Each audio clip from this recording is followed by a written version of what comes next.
मेहरुनिसा अपने शौहर से कहती है कि देखिए अपनी आंखें खुली रखिएगा क्योंकि मुझे ऐसा लग रहा है कि बहुत बड़ा तूफान आने वाला है। इस पर वो कहता है कि तुम्हारा इशारा जिस तूफान की तरफ है मैं बड़े अच्छे तरीके से समझ गया हूँ। खैर आइंदा तो ये बात आज तो तुमने कर ली लेकिन आइंदा ये बात मत सोचना। जिस पर वो कहती है कि नहीं नहीं ऐसी कोई बात नहीं, मैंने ऐसा नहीं कहा, बल्कि मैं सिर्फ़ और सिर्फ़ बताना चाह रही हूँ कि आपको ज़रा मुहतात रहना होगा। अगर आप वरीशा की सारी बातें सुनते हैं तो आपको वहाज की भी बातें सुननी चाहिए, शिफ़ा की भी सुननी चाहिए।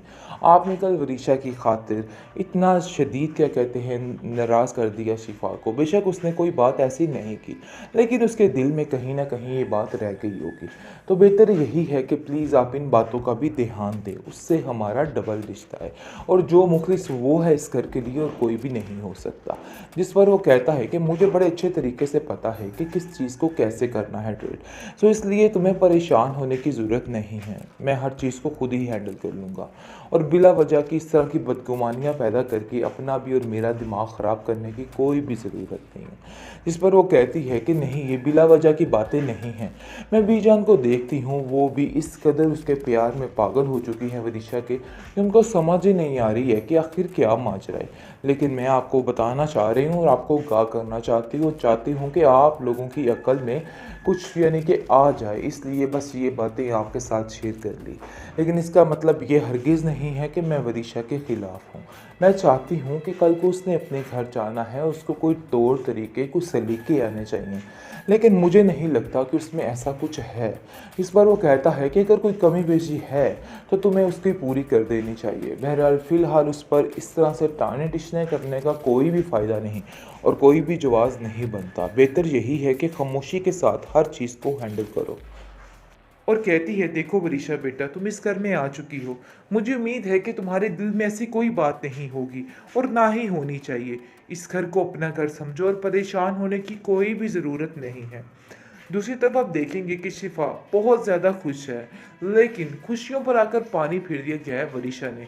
वरीशा रोज़ कोई ना कोई ऐसा हंगामा बर्पा कर देती है या कोई ऐसी हरकत कर देती है जिसकी वजह से घर का माहौल काफ़ी ज़्यादा ख़राब हो जाता है। लेकिन ये बात नाकाबिले बर्दाश्त होती जा रही है मेहरुन्निसा के लिए और वो कहती है कि मुझे समझ ही नहीं आ रही है कि आखिर इस घर का माहौल इतनी तेज़ी से कैसे बिखर रहा है। मैं बहुत ज़्यादा कोशिश कर रही हूँ समझाने की कि इन चीज़ों को छोड़ दे, यानी कि वहाज को समझाने की कोशिश कर रही है कि विदिशा को उसके हाल पे छोड़ दे क्योंकि दादी जान तुम्हारी कभी भी इसको इस घर से बाहर नहीं निकालेंगी क्योंकि उस घर में इसका रहना ही अब उनके लिए बेहतर है।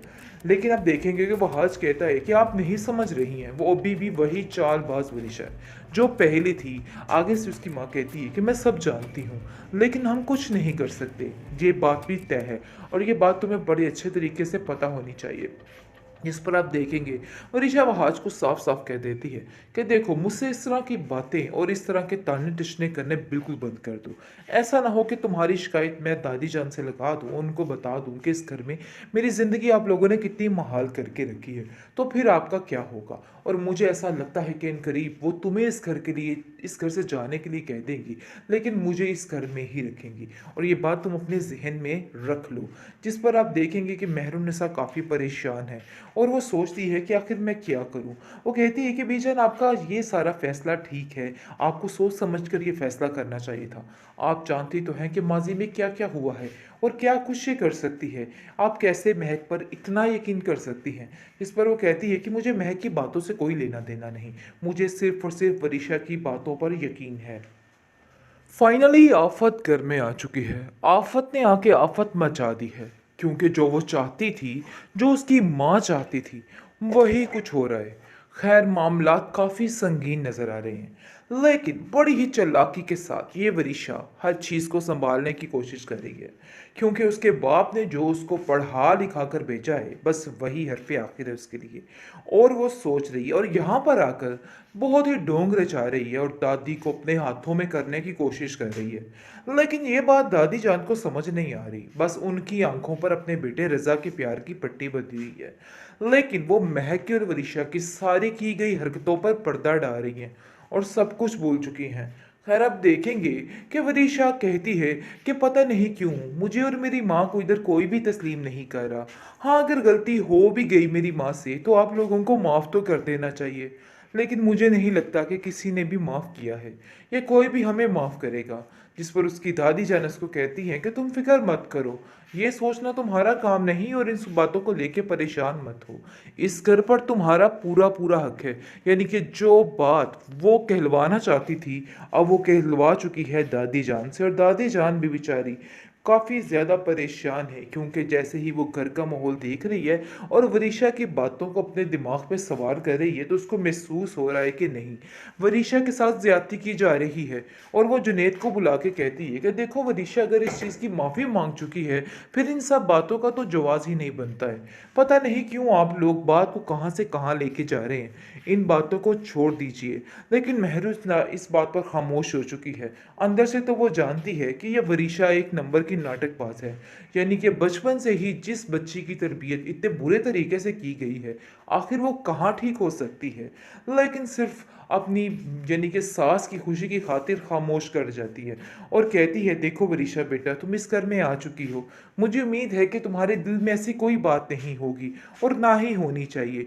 इस घर को अपना घर समझो और परेशान होने की कोई भी ज़रूरत नहीं है।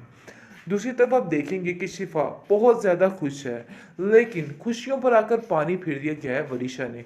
वरीशा रोज़ कोई ना कोई ऐसा हंगामा बर्पा कर देती है या कोई ऐसी हरकत कर देती है जिसकी वजह से घर का माहौल काफ़ी ज़्यादा ख़राब हो जाता है। लेकिन ये बात नाकाबिले बर्दाश्त होती जा रही है महरुनिसा के लिए, और वो कहती है कि मुझे समझ ही नहीं आ रही है कि आखिर इस घर का माहौल इतनी तेज़ी से कैसे बिखर है। मैं बहुत ज़्यादा कोशिश कर रही हूँ समझाने की कि इन चीज़ों को छोड़ दे, यानी कि वहाज को समझाने की कोशिश कर रही है कि वरीशा को उसके हाल पे छोड़ दे, क्योंकि दादी जान तुम्हारी कभी भी इसको इस घर से बाहर नहीं निकालेंगी, क्योंकि उस घर में इसका रहना ही अब उनके लिए बेहतर है। लेकिन आप देखेंगे कि वहाज कहता है कि आप नहीं समझ रही हैं, वो अभी भी वही चालबाज वरीशा है जो पहले थी। आगे से उसकी माँ कहती है कि मैं सब जानती हूँ, लेकिन हम कुछ नहीं कर सकते, ये बात भी तय है और ये बात तुम्हें बड़े अच्छे तरीके से पता होनी चाहिए। जिस पर आप देखेंगे मनीषा वहाज को साफ साफ कह देती है कि देखो मुझसे इस तरह की बातें और इस तरह के ताने तिशने करने बिल्कुल बंद कर दो। ऐसा ना हो कि तुम्हारी शिकायत मैं दादी जान से लगा दूँ, उनको बता दूँ कि इस घर में मेरी ज़िंदगी आप लोगों ने कितनी महाल करके रखी है, तो फिर आपका क्या होगा। और मुझे ऐसा लगता है कि इन करीब वो तुम्हें इस घर के लिए, इस घर से जाने के लिए कह देंगी, लेकिन मुझे इस घर में ही रखेंगी, और ये बात तुम अपने जहन में रख लो। जिस पर आप देखेंगे कि महरुनिसा काफ़ी परेशान है और वो सोचती है कि आखिर मैं क्या करूं। वो कहती है कि बीजान आपका ये सारा फैसला ठीक है, आपको सोच समझ कर ये फैसला करना चाहिए था। आप जानती तो हैं कि माजी में क्या क्या हुआ है और क्या कुछ ये कर सकती है, आप कैसे महक पर इतना यकीन कर सकती हैं। इस पर वो कहती है कि मुझे महक की बातों से कोई लेना देना नहीं, मुझे सिर्फ और सिर्फ वरीशा की बातों पर यकीन है।